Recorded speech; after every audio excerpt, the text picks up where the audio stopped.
Taste the Daily.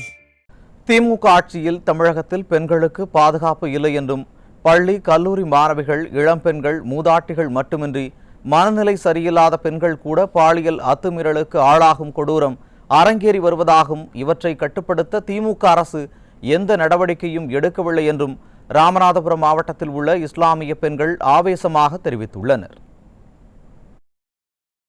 தமிழகத்தில் தொடர்ந்து குழந்தைகளுக்கோ பெண்களுக்கோ எந்த ஒரு பாதுகாப்புமே இல்லாத ஒரு நிலை ஏற்பட்டுக்கிட்டு இருக்குது. தொடர்ந்து இன்றைக்கி ஸ்கூலில் பார்த்தீங்கன்னா ஒரு கிருஷ்ணகிரியில் 8வது படிக்கிற பிள்ளைய கர்ப்பமாக்கியிருக்காங்க. யாருன்னு பார்த்தீங்கன்னா அங்கே உள்ள ஆசிரியர்களே அந்த குழந்தைய கர்ப்பமாக்கியிருக்காங்க.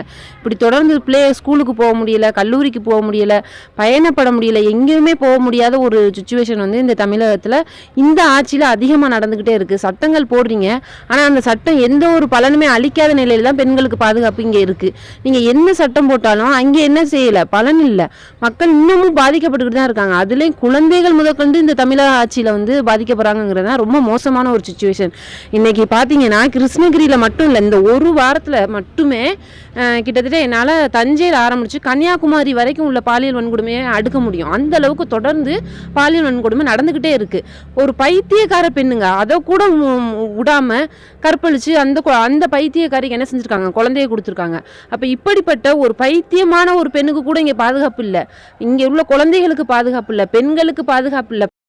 100% நம்பிக்கை வச்சுருந்தோம். ஆனால் எந்த விதமான ஒரு இதுவும் இல்லை. ரொம்ப ஏமாற்றமாக தான் இருக்குது.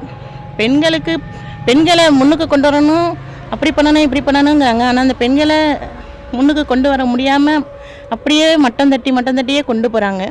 அதை மறைக்க என்னென்னமோ பண்ணுறாங்க. ஆனால் பெண் குழந்தைகளுக்கு முக்கால்வாசி இது பாதுகாப்பே இல்லை.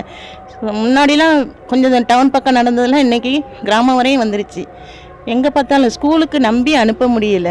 ஸ்கூல் டீச்சர்ஸே எல்லாம் வாத்தியார்மார்களே எல்லாம் பண்ணுறாங்க. எங்கே தான் போக முடியும்? குழந்தைகளை வாத்தியாரை நம்பி தான் நம்ம அனுப்புகிறோம். தாய்க்கு பின்னாடி அவங்க தான் எல்லாம்.